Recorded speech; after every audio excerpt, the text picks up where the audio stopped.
In the 2014 Hindi movie Haider, after literature student Shahid Kapoor becomes a rebel to avenge his father's disappearance, he tears into the effect of the Armed Forces Special Powers Act (AFSPA) on Kashmiris. Are we alive or are we not? And if alive, where did we vanish? We are the target of outrage.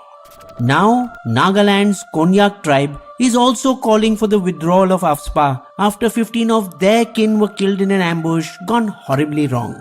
It was late afternoon on December 4th in Nagaland's northeast Mon district. A few young workers were returning home in a pickup truck after a hard day's work in the coal mines. The mood was upbeat. Hook up, you're married 9 days already and still no honeymoon? Let me earn a bit till Christmas, then after that. Meanwhile, at the headquarters of the 21st Para Regiment Assam Rifle, a phone rings. Young ounce people are moving around near Oting. 3 SUVs filled with soldiers quickly rushed to the area. Hiding in a stretch of road between the coal mines and Oting village, lying in wait to ambush the insurgent group. Stop! Assam Rifles! The driver either didn't hear the battalion's cry to stop or panicked, confusing them with insurgents. The platoon, thinking the car was trying to flee, fired on them, believing the miners to be insurgents. A few kilometers away, as the sun was setting in the hilly village of Oting, the villagers were startled to hear this unfamiliar sound, as the region had seen peace in recent years. For sure something was wrong. Their brethren needed help. A big group of knife and machete-wielding villagers ran towards the source of the noise. The soldiers from the 21st Para Regiment were loading the 6 dead and 2 wounded into their van when the villagers reached the spot. Incensed with the scene in front of them, they charged headlong into the platoon, hacking and heaving at anything in their way, setting fire to their SUVs, making sure the army had no chance to escape. The cornered platoon watched in horror as one of their comrades fell and more suffered knife wounds. It soon turned into a full-blown battle when the soldiers fired back, killing 7 among the mob. The news spread through Mon district like wildfire. By late evening, an agitated crowd gathered at Konyak's union office, the largest organized body of the Konyak tribe. Where are the bodies of our sons? Why are they hiding them? When the bodies didn't arrive in time, a mob stormed the building of Assam Rifles and set them on fire. Once again the army fired back, resulting in another death. Then in a similar incident the next day, yet another of the tribals died. A regretful army maintains that they mistook civilians as insurgents in Oting and mistakenly opened fire. So despite a court of inquiry headed by a major general rank officer being formed to investigate the incident, the trigger-happy officers are immune from punishment under AFSPA, where armed forces can open fire after due warning, as was claimed in the current incident, enter and search without warrant, or arrest any person. All of it justified on the basis of reasonable suspicion, which absolves the army in case of mistaken identity.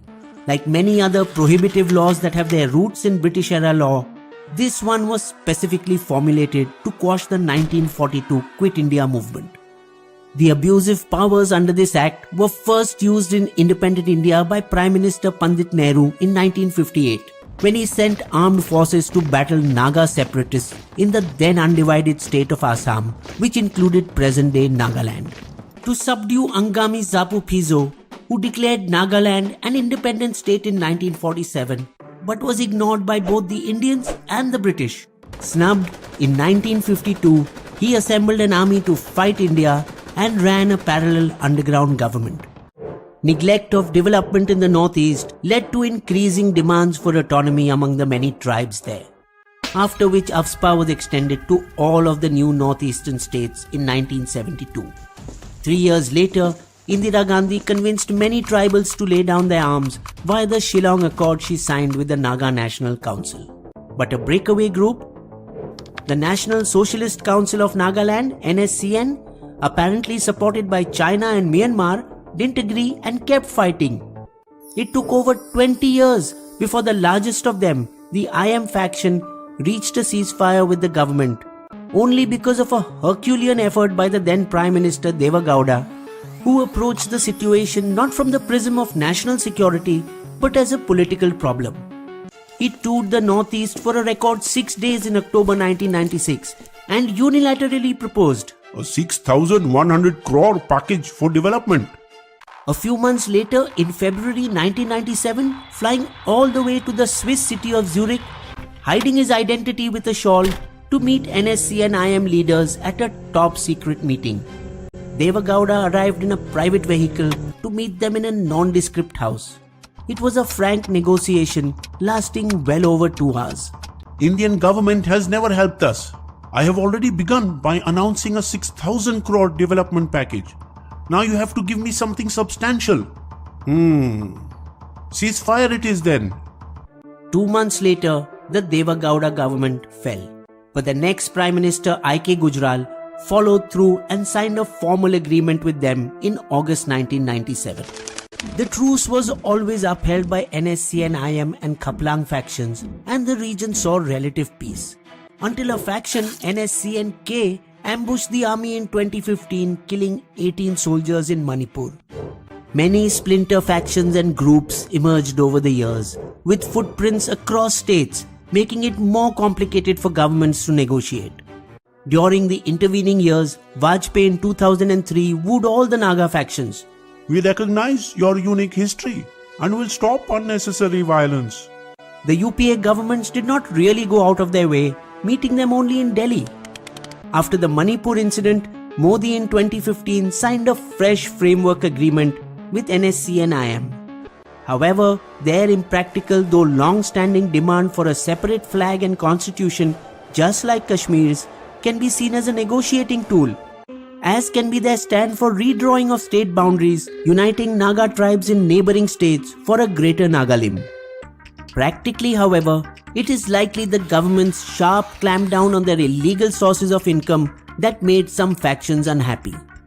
Colonel Viplav Tripathi and his family's recent assassination by the Manipur Naga People's Front in November was attributed to his harsh crackdown on the Manipuri drug mafia.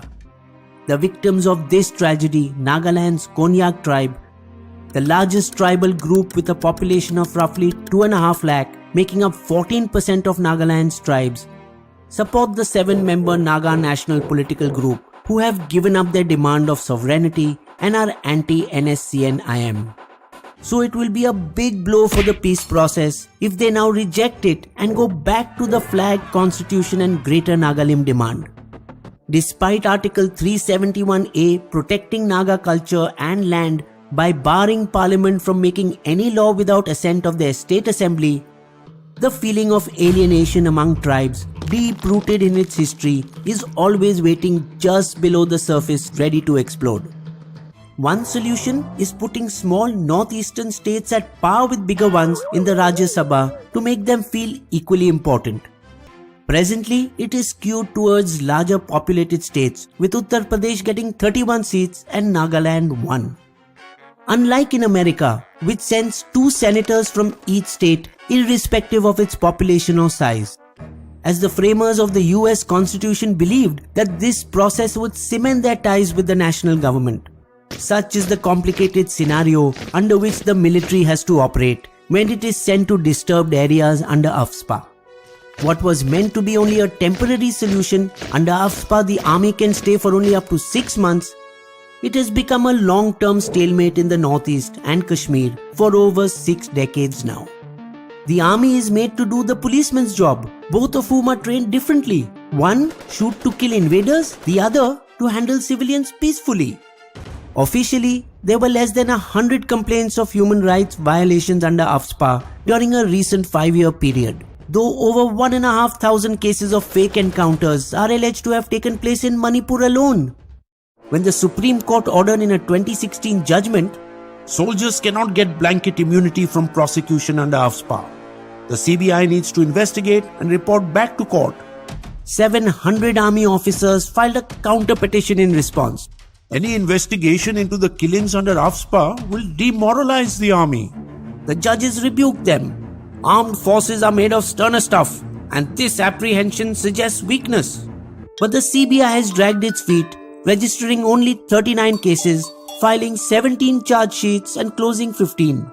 However, in this incident, the army has cooperated by taking statements of the officers and jawans involved in the incident. With a decline in insurgency over the years, the Modi government removed AFSPA from Tripura in 2015, Meghalaya in 2018, and also from 8 of the 16 police jurisdictions in Arunachal Pradesh. While removing AFSPA is anyway the right thing to do, the BJP will also reap its political dividends as they spread their wings into the northeast. Another sound reason for getting the army out of policing is that of the 46 battalions of Assam Rifles, 27 are fighting insurgent groups, leaving only 19 to protect India's borders. But it extended AFSPA for another 6 months till June 30th, 2022 in Nagaland, as a committee headed by Registrar General of India Vivek Joshi studies the future course of action. Governments have ignored many such committees who over the years have outrightly recommended its repeal. AFSPA was removed from Manipal's capital Imphal after Irom Sharmila went on a marathon fast for 16 years, provoked by the Malom massacre. Now it took the death of 8 Koyang tribesmen for a likely repeal in Nagaland. Why does it take bloodshed for things to move forward? In an unprecedented twist in the voting encounter saga, the police in Nagaland filed an FIR of murder against the armed forces because as per norm, the military must take with them a police guide for any operation, which was not done in this case. Unfortunately, as always, it is the common man that is caught in the crossfire between the armed forces and insurgents. Bisbo's limerick. The killing of the miners was an unfortunate event. The bullets that hit them were for intruders meant. But the army overstayed. Into a quagmire they wade. The time has come, to their barracks they be sent. You will also find these sources listed in the video description section.